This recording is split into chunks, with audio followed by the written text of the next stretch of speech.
le tātou Tapua'iga atu le atua.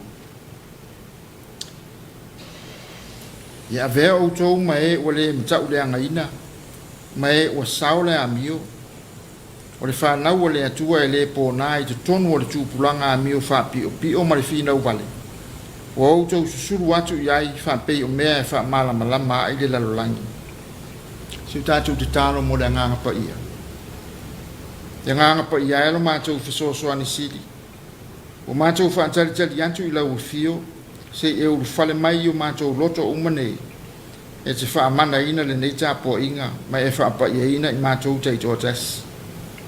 Le lingi maia i o mātou lunga lou tumu whaaleanganga, e lia mātou langona lou a wai whaatasi mai, ma mātou i loa na Tapua'iga atu i lau fio i le nganga ma le whaamaoni lava. O mātou wala au ma ole atu e ale le suafa ma malo o Yesu Keriso lo mātou wali, ma lo mātou whaora. Amen. O nā tātou pese atu i le atua, i le vi inga e salau ma le tolu. Salau ma le tolu le pese o le asau i e lau fai pese.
faitauina o le tusi paia tusi filifilia mai le tusi le leoleo o le nei aso o le peteru muamua o le mataupu e lua a le fai upu sefulu ma le tasi e o le sefulu ma le lua peteru muamua o le mataupu e lua fai upu sefulu ma le tasi ma le sefulu ma le lua o te faitauina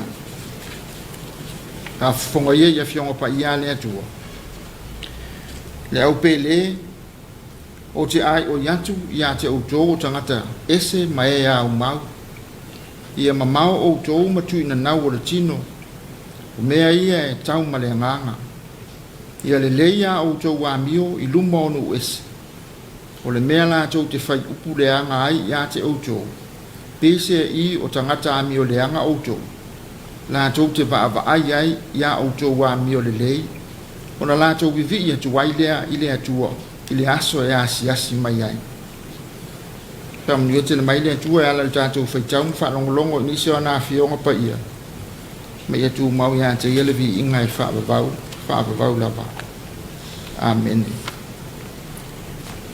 o le launga le sua fa malu le atua le tama le alu ma le ngang pa ia amen o filfilia e fai ma matua o le launga foi upo e lua ia sa o fai tauina nei e teru mua a sultasi ma le sifuku ma le lua le au pele o te ai o yantu ia te outou o tangata ese mai a mau ia ma mau outou matu ina nau o le tino o mea ia e tau ma le nganga ia le leia outou a mio i lumo nu ese o le mea la tau te fai upu leanga ia te outou pese i o tangata a mio leanga outou la tau te va ai ai ia outou a mio le lei ona la tau vivi ia tu wailea i le atua i le aso e asi mai ai o le manatu outu o le nei aso e tusa male pasinonga le tusi fai lotu o le au leo fai ngā malanga le kewisiano le fai ngā malanga le kewisiano the Christian pilgrim o fai ngā malanga po o le malanga se tasi le va ngā masani o le o langa o tangata o le larolangi pe foi o tātou i Samoa nei toe ale asasi aso ma ngai tau le tala loa e whato ale vao to tō me ai awa le tau singa o ainga manu ka ia tō fo le lua aso o malanga ni tau tai o le moana sa ili ni a te tele awa mana o ngā whapito o ainga ka le sia nuu mai tū malo tangata whainga ruenga fo i le malo company me fa la potong o le lato ngā ruenga matua le i vai aso uma o le malanga i le Taeao i whainga ruenga toe malanga i le ainga i le fiafi pe amanama e iei fo isi whainga malanga e tu uai e tangata o lato ainga ma tu nu moni e malanga isi e tu nu mamau e nofo mau ai e mawhai ona tālo sanga se pepa nofo mau o se seni fo fa mau ni ai ua avea matangata nu o le atu nu a mawana se pepa nofo mau o se seni ona sa o loto lea e malanga i so se tu nu o le larolangi ia mo se taimi ma to e fo i le atu nu le o lo au mawai ai ule o lo se tangata na malanga ro le whainga malanga le e wha ingoa nisi o le malanga tu usa o le malanga bulubuli le winga o leta o le whainga malanga le tangata i le tu unga mau pe a oti i le tu e fo i se ainga wa e ifo i le palapala mangata i lava i le palapala lana malanga le aise isi la asanga o tutoe wa o tini le whainga malanga i le muta anga o le ala o full stop o ta end fo le ata o le tifanga e pe o le nanua ata mai ti o le sinu le tau nu unga lama le tas whainga malanga uma tangata o le larolangi o le oti ona winga e liai se wha amoe moe ola i se isi lumana i sili atu e maua e tangata o le larulangi. Ua o le larulangi la vai tasi na soi fu mai ai. O le nā fo i leo le ato e fo i ai. Le larulangi na pa u na tō i lalo ma mā laia ona o le angasala. Le larulangi e whai mao na tofi mea ti ngā ma le oti. O le mūta anga o whai ngā malanga uma. O le ese nga tele le nā whai ngā malanga tangata o le larulangi ma le whai ngā malanga le kerisianu. Pei o le mana tō au tū o le launga le ni Taeao. I le vaenga o le tusi a Peteru le sa whai tauina. O le whaapongai tonu leo o lana au ngani ma lana whaatau anau. I le au kerisiano i Asia i titi mātunu uma wo i aile tala le lei. Ia Yesu Keriso. Whaafafonga fo i ana upu. Le au pele. O te ai o yatu ia te au tō. O tangata ese mai a mau. Ia ma mau o tō matu ina nau o le tino. O mea ia e tau ma le anganga. Ia le leia o tō wā mio i lunga o nu ese. O le mea nā tō te whai upu leanga ai, ia te o tō pese i o tangata leanga o tō. Nā tō te wā ai ai, ia o tō wā mio le lei. O na lā tō vi i atu ai lea i le atua. I le aso e asi mai ai. Le vaenga mua o apo inga peteu. O le a mio o lo o ia wha ma mawhaili au ke le siano ina ia tau mamawai. O tu ina nau o le tino. A le fuai tau lea tu ina nau o le tino po o angasala o le tino. Mo whaina masi pa pau. O le wha winga inisi o le tū la fono. Po o le whenga inga fōu. A wā wana tō manatu. E wha pitoa ma wha tatau le fuai tau lea. I angasala e patino i whainga a inga i le vāo tāne ma whawhine. Ai le whamatalanga a le whenga inga fōu. Ma o lātou pisitala. O i tu ainga tu ina nauna ma ngasala o le tino. I le papau le winga o loo whaalia. Ai lo loto ma lauteli. I le tusi e paura le kale siei kalatia ni mata upo lima. O lo iese disi o angasala ma ngā luenga o le tino e tusa ma le manatu o le apostolo. O le whaitaanga. Le amio le anga o le mata itu o le ifo itu pua o le faitongo fiti whaatau la itu o le feita ngai fe misa ai losi vale lotoa fina u vale fe vai inga masa inga mataua o nanga ma poula sei sila la sili atu le tele o anga sala e a fua i le loto ma le anganga o lo ta ua i le lisi a paulo ngai lo anga sala matu ina nau e a fua i le tino. Le ngata i lea. O le upu tino pei ana wha matala ai, anga sala ata ngata i le whenga inga fō. E lau tele atu rona wha awinganga nai lole nā tura wha le tino. O lo wha asino o le tātou nā tura wha le tangata e au noa ma le atua. Le nā tura wha le tangata o pa u mato i lalo i le anga sala. O lona winga. O tu ina nau ma anga sala o le tino. E lena o ngasala e patino i whainga a inga i le vāo tāne ma whawhine po le sex. Aia o fia ai ngasala umba. E a fua mai le nā tura wha le tangata ua tō i lalo i le ngasala. Tua ai ngasala umala ia o lo a fia. Ma o fia i le ai oia Peteru. I le auke le siano ina ia wha ma mao e se ai. E lua mafu anga nā laio na manatu wha pele apostolo. Mo Peteru. E ao i le au kerisiano na tau mamao, matu ina nau o le tino. A wae le o i lātou o ni tangata moni o le larolangi. A o tangata ese, ma tangata whai malanga o lo o au mau i le larolangi. O le kerisiano, o le sitiseni o le langi. Nā o se taimi le tu maue, e au mau ai lalo nei. O na fo i le langi pe a mae, ala na whai ngā malanga i le larolangi. Aisea, o wā o le langi, o le fio anga o le atua, o lo whaatali mai ai mo kerisiano uma ua wha o laina i le wha atua tua, ia te ia. E ala i le maliu o lo nalo o Yesu Keriso.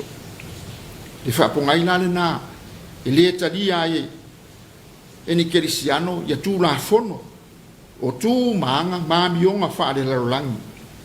A wā iai lava le wha vai ma tū la fono e whai mata i te itama, mo le au kerisiano, po tangata nu o le malo le atua le ngata ile ai le te tau se kerisiano na ia fai se mea ono tau fia ai o ia mai lana whainga malanga i lona nu moni le langi wai le ma fai ona tino lona wha moe moe na pe a fai e sai se tia o ia le laro langi ona o tu ina nau ora tino lua e leisi mafua anga o le mafua ufonga leo Peteru ona o le puru nau nau Peteru ona o le tele o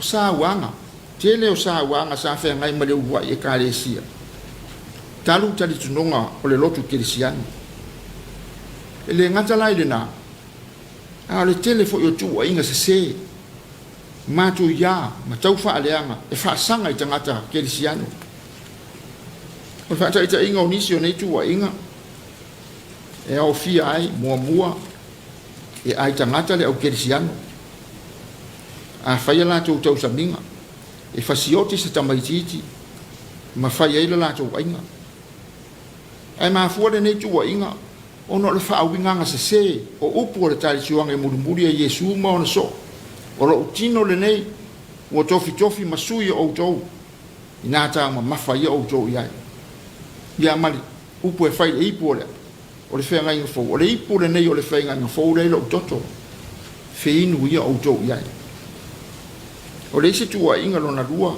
fai mai a mio leanga fai a mio leanga ma winga matanga le o kerisiano ia la tu sa ninga ma tau saminga ai ma fu le tua inga le ona o le ngo le tau saminga le o kerisiano o le akape po o le love feast ona winga o le ainga o le alofa ne o fa winga se ai le ainga o le alofa fai mai o se fainga ai e fai ai winga matanga i le vao se tina masana tamatama ia po se tama foi masona fine o le se tua inga fai mai ua fa auso le au kerisiano polonga tangata polonga ina ia fo vale yo la tu batai ai ma fuona ona ole o nga fa kerisiano foi le e winga il fa ta ua ele atu o so se tangata pe o polonga ni fo e tu la fono pe ona fai mai ele o Yesu ya lo fai lo tua oi e pe o lava ya te oi ia ma le tua inga pito sili na fai ngata fai mai o le fa alo tanga te kerisiano ia kai sara tu mo le o kerisiano e lei se isi o la tupu vanga na Yesu Keriso e sa la tu la fono ona i fo fu se tua e ese pe o kai sara o le manaturale o Peteru Pauli a wala tale fe ngai te e tuai ma fa amao ni ai le se o nei tuai o le kerisiano ina ia le lei fai le lei na mio ma ola i se o langa e tau le leia e tau sa afia ma mata ngo fie le vai e tangata fa pau o wa o le lei o le amio ma le mata ngo fie o le o langa e tali ton wo tangata fa pau ma la to wiloa le se o tu o la to tu wa inga ele ai se fa ma o ningo wa inga yo la to fa ye la kerisiano o nei tau nu wai se tasi upu fa pea o kerisiano umalava o ads po ni fa sala launga fa to sina mo le kale sia kerisiano se isi fa upuma o le leio le amio ma le mata ngo fio le o langa o tangata kerisiano eli ua ai loto masuia ai o langa so se tangata fa pau na te moli mawina dona wing a fai to sina mai loto onisi i le tapu inga fa kerisiano e ma fua ono le tau le leia o le amio ma le mata ngo fie o langa o tangata kerisiano a fai tupu ai musua o tangata fa pau ma fu le tua mai le kalesia kerisiano o le fa pongai lea ono o le leanga o lanto wa amio ma le matanga o la to wolanga io e de winga le upo Peteru le vaenga mo muri o lana ona upu ia u fai matua ia le leia o to wa mio i lumo no ese o le mena to te fai upu le anga ia te o to pese i o tangata mio le anga na to te va ai i la o to wa mio le ona vivi e tuaile ile tua ile aso ya sias mai ai ile e tutu sa le lei lava le manatu o Peteru le vaenga mo muli le ona o upu ia ua fai mamatua ma le filosofia po o le manatu o le isi filosofa e leni e ngo ia Plato ina ua faalongo Plato i se tala faapea ia i se tasi o loo ia faia ni tua inga e faasanga ia te ia o lana tali atu le tangata lea na ia au mai le tala lea o le a o wola i se tu ai ngā o langa e le ma faia e se tasi o na tali tonu wina tua inga le tangata lea ua fai mai ia te a le winga o lea tala o le a i matua faali le a mi o le lei luma o tangata uma maola i se o langa e matua matanga o fie matau sa fie le vai le rolangi le upu moni le wala tonu lava lea fa maoni ai le sao ma le se le fa maoninga le fa maoni ma le pepelo o tu wa inga e fai se tasi tangata fa sanga i se isi va ai to toa i le amio ale u fa sanga i tu wa inga pele lei pele anga sila fo i lana amio malona o langa pe matanga o fie pe matanga ai sea wa ale leile amio matanga o fie le o langa ona fa o fie le o tangata le kerisiano e vi atu i le atua ona o le au kerisiano io e avele le leio le amio ma le matanga o fie le o langa o so kerisiano e fa to sina ai tangata a me se tangata fa pau i fia ave ma kerisiano le la unga Yesu lungo le bonga ke le tau mate o le nganga le na o lana fa malo si au malana fa lo tele io na so ia na upuia ia fa apea ona pupula atu lo o tau ngala malamba i lungo tangata ina ia la tau wiloa la o tau a mio le lei la tau te vi ia tu wai lo o tau tama o lang io e modi ma fa ma o ia fio ngale li o Yesu au ai e ui lava ina fa au au pea le sawa ino o le au kerisiano e o mai le senturi e tolu ma le fa ona o le fa afitia pea o kaisara e le o se atua pe o keriso a o le lelei ma le matanga o fia wa mionga ma o langa o le au kerisiano nei wai ina fa le au ngā ina le fa maonia ma mate atu wai lava tu wa inga matautia na fa asanga le kale sia keriso rena fo se lu tau mo tatou au kerisiano o se fa fana ma se fa matala loto mo e kalesia keriso i Samoa nei ma le rolangi mo mua o tatou tangata mau le rolangi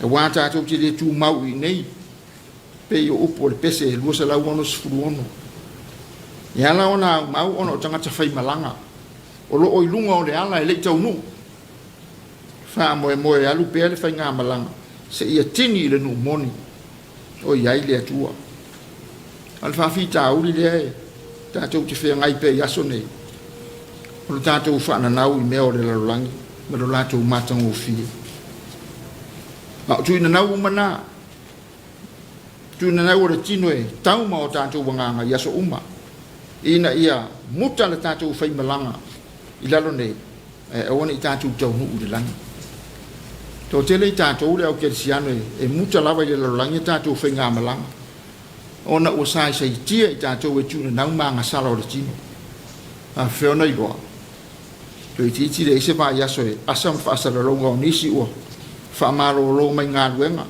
ona o le le whaamaoni ma le sole tū la fono e vai mau lano i tū la fono e pui ai le soi fua o le atunu e moria ona o le tango fia o le eisa mfuala au whaasaina ona o tangata mali liu misa anga le lima te le ita wha moe ave ta vale ona na le mafau ma le tau pulea i le kea e le alolofa ma isi mau soni ngā tū la fono wha pena a o fea fo i le atu nu kerisiano tātou te sapi ai ma wha me melo i ai mana tua le lapata i ngā Yesu aua tau te toro ai e o ai le larolangi oa o lo iai le monga ma le ele e wha umatia ai lo iai fo i tangata ngā oi nā tau te eli mai ma ngā oi ai e tolo ai oa i langi i leo iai ni monga mani ele leo iai fo i ni ngā oi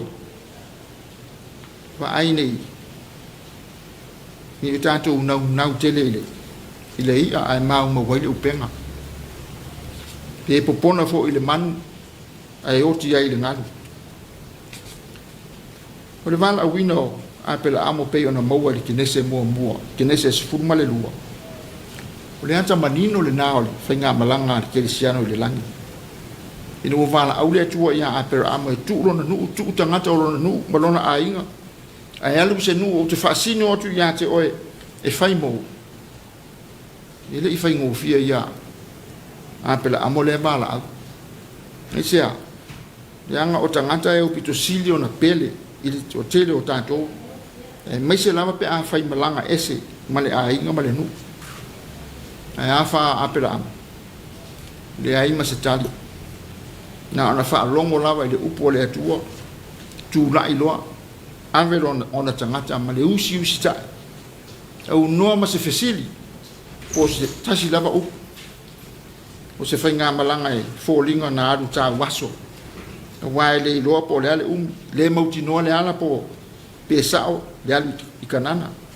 A waa fo ini fili e ono lamatia le whainga malanga i le ala. Peita, tasi la wale wha moe moe sa ia apera amori te ite ingola na whainga malanga. Na o le atua. Ea, wha atua i le atua. Ni ala na mawairo na wha rupenga. A fasili te mai te o le aonga le whaiwhi au. O le tamara o wha atua. O apera amo. Ma fua i le maanga. Lie masino le maunu.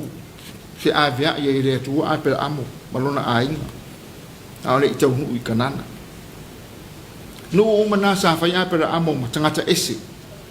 Au wana au maui nuu umana. I le o sora nuu moni. Ya alfa moe moe tu jasi. O apela amo i le nuu na fola i le atua e whai mo lana whanau. Fato a tino i le taimi o Iakopo malana whanau ina ua tō e Farao. Le whanua o ko sena e au maua i malona a inga i eiku pito. A o whai o sefa mātali. Iātali o Iakopo. Ma ko vana o le malo. Taimi le nan taunu o le folafulanga le atua. Ina ua ave ese Israelu e Mose mai eiku pito. Fase fumu tau sanga o pita ia isolo le vao. Se ia o i turu inga o le vaitafe o Yoritana. Ne tua oi makanana. Na ea i lolea o kanana e Yosua ma le nuu o Israelu. Mo tau nuu manofo ia kanana le nuu na fola i le atua. Na la fa pe o le malanga a pela amo na mau solo le langi. A le tangata anu moni o kanana fou le langi.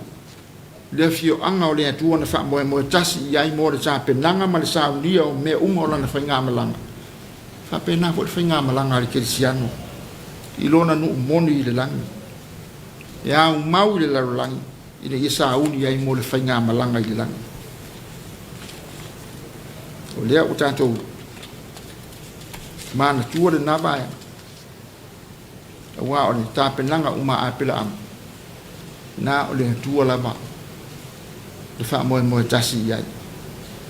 Le ini tapenanga sa salu. O se whainga malanga. Mo tātou rau kerisianu, tātou te leo mani o loa. Mani mea whaitino i le langi. Na o tātou loto maanganga i sauni e le le. E ala i le la fwa i le atua. Na te taita ina ma wha foe o tātou o langa. E le moe le fili. E tau mwhai e tā ofi i tātou le larolangi. Au la pete tātou tau wivi. E wha le lei tātou wa mio. I le tū wha le nganga. Ma e tātou wola i o langa mātanga o fia ma tau sa fia. I le mai moa mai e le larolangi. A ia sili o na vi i ai o le tātou matai le langi. Whainga malanga i e su le larolangi na i e whātou i laloina ai. Le fili maana tu ua inga pepelo uma. Ina ia tau fiana na whainga malanga i lona tama o li langi. E ola ma i le oti, ma lona maliu le sātou. Na ia whātou i laloina i le whātua tua. Le usitai i lona tama. A toa ma lona lofa le whātua o ia. Nea la ua pale i le manu malo o le toi tū mai le oti ma le tū ngamau.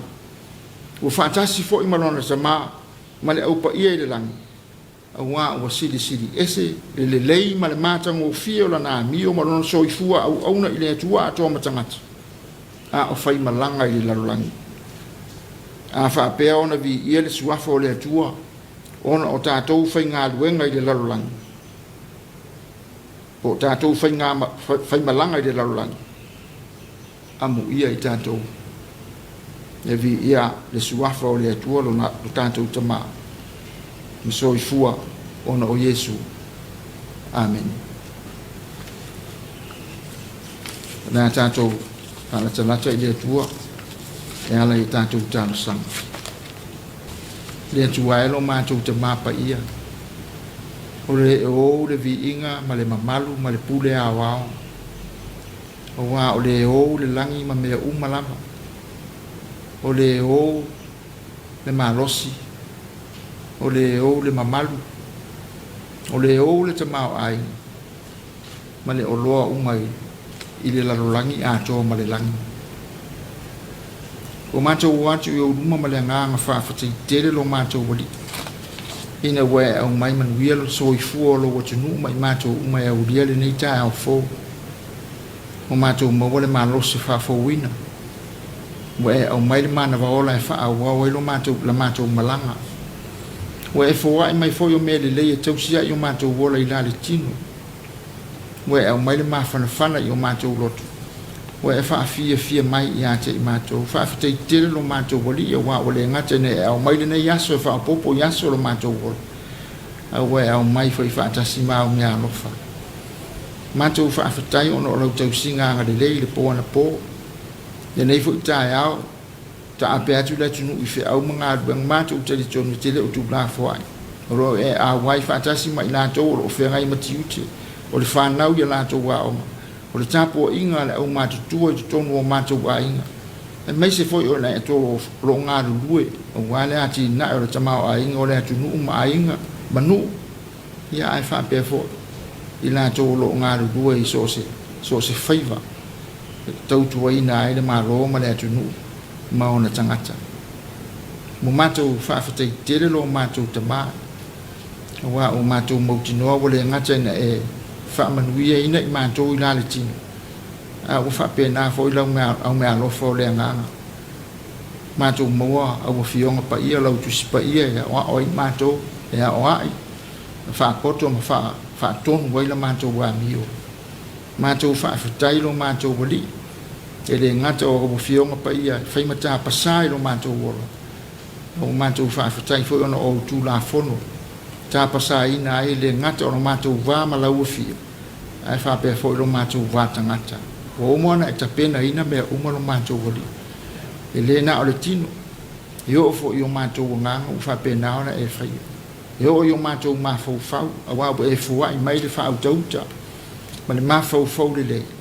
E mātou te whatu na iei mea umane e le lei ma whataui. Mai mawale vi inga o elo mātou matai. Mātou whawhetai lo mātou wali e wā. Wale ngata iau mea lofa o le nganga. Ai maise o mātou mā fau. Ai whapea fōi. I lau wha o reina o mātou o mea lofa o le nganga ua. A wala ese mai. E le ngata i lau fio lo mātou wali. Mā ua fionga. Ai whapea fōi. I lau ka le sia. Ai maise o le mawhutanga o lau pa ia ma lo a inga i le larolangi. A wā ua whailea ma tō inga o le mātou o langa. I la le tino. O le mātou a inga whatasi ma lau fio. Mātou te natu iai. Ma mau ai ma whaufonga whaadea ngā. E awanga lima i nai lo mātou o la. Wā vea fōi suri ma whioi. O lau kale sia i le larolangi. Ma wala e whaatuputi le ina e lo mātou malos. Ma lo mātou to mai wha le nganga. E ala i lātou upu. E ala i lātou wā mionga. E ala i lātou o langa mātanga o fi.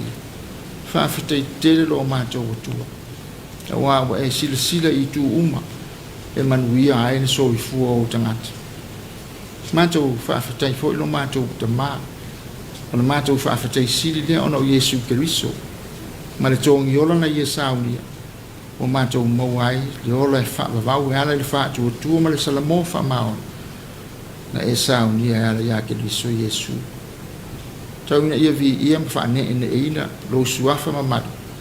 Nei māso umalava e whaavavau lava. pangalia lo mātou te mai. Tile mātou upu I manu, malawa lofa ia te I mātou. Ai titi le mātou tali atu. Wa o I mātou ni tangata ngasala. Wa e alofa mai ia te I mātou se alofa I le fa atu salia. Au mātou tali atu I lau fio. Ile so ona whai o mea uma. Mana mātou lea mana I o lowa lofa. Tele utama o ainga o e fua I mai. Yala SS. Ai mātou tangata wha mau mau mea. Mātou te so ona whai. Ma le wha uta. Ile wha o ngā ina o mea lofa o tufa mai. Mātou te ola ai le langi de nei. La mātou te tāro man ai o inga lea li e wha māngalo mai I mātou. Wha māngalo mai lo mātou le ana I au fionga. Mau tū la fono. Lo mātou le whai o lo fina ngalo e ala I lo mātou ngā luenga. Lo mātou fiso ta I maisi uso a tangata. Po le ektotongo le ka le sia po whawhafo. Le whapena la wana le ato o tola mātou tali atu I lau whala au moho mātou. Mātou te talo ma ai o yatu lo mātou te mai. Whapalipale mai lo walofa whata māma wha māngalo mai I ate I mātou. Ono ke riso Yesu lo mātou whaola. O lau tu wa lalo I mātou loto. Tere na mātou tali a ina. Ono o la mātou wha maurulunga. Ma lo mātou manatu wha apito I mātou lau. Ai mātou te le manatu I lo walofa I wha safua. Pei ona e whaia I teimi o e iai I lau malanga I le larolangi. E o mātou te tāro le li ie. Whati nonga o mātou tiu te whapena fōina le ato toa. E leise me tasi o ia me umo o lo mātou wola. Di tino le mawhau whau ma le ngā. O asa I lau sila. Pawa leo le mātou wolenga lo mātou wali. Whapale mai. Whamangalo mai ia te I mātou Ma le nei e tunu atoa o Samoa. Whamangalo mai ono o mātou wolanga I tātou wā. E mai se o lo mātou wā matangata. Ke o mātou te tāro lo mātou wali ia. E fesoa soa ni mai ia te I mātou. Wā leo umona e sao ni e tongi yola ala ia ke riso Yesu. O la mātou te tāro. O mai ia te I mātou. Ina ia mātou rona ola e tusa malo finangala. Ina ia mawhai ona mātou whatino ina. Aua o onga yo mātou wolanga te I tōtasi. O la mātou te tāro lea li ie. E whaapa ia mai, wha manuina, wha manuia ina, ngā ruenga o lo whengai mau tangata I te larolangi.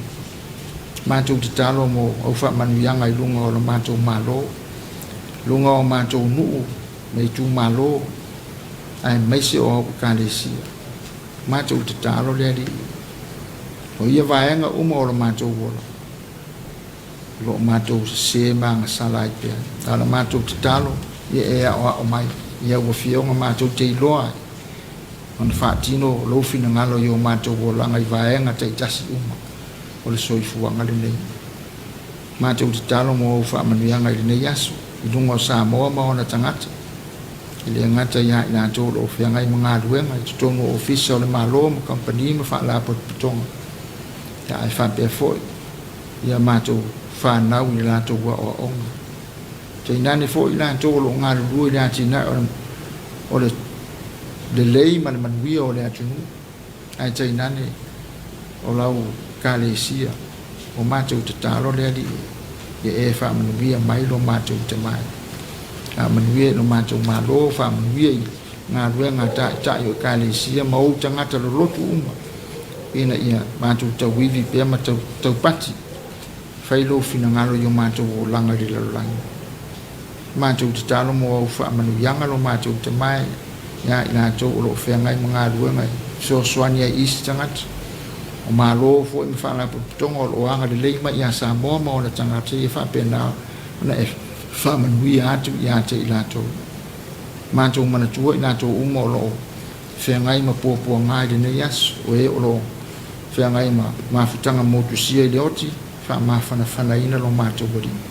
I nātou o lo whengai mani whawhita uri whaingita. Nā o oelo mātou wari E mawairo nātou fisoa soani. Mātou te talo mo le larolangi me vesi. E le ngata o taua ma whiwai vai e inga. Ia ai whapea fo I le fia ai ma le fia inu.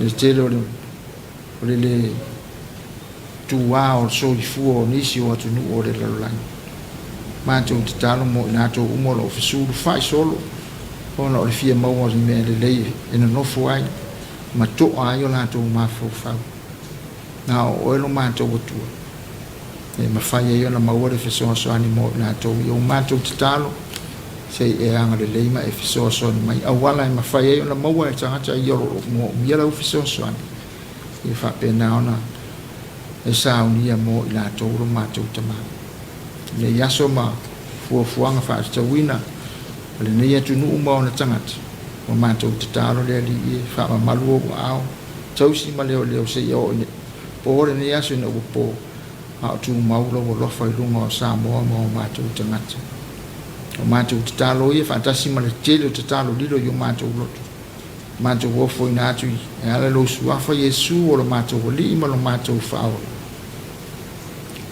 tu mo mai lo man via ma lo file mu lo Samoa ma ona tangati fa pe fo le la lo langi atoa au mai ya te ma to ma lia ma le file mu ma to te langona i lo a wa mai lo ma to vola wa o ma to o le mavala au mo fa man via nga lo ma to voli ele sua fo Yesu Cristo lo ma to voli ma lo ma to fa amen.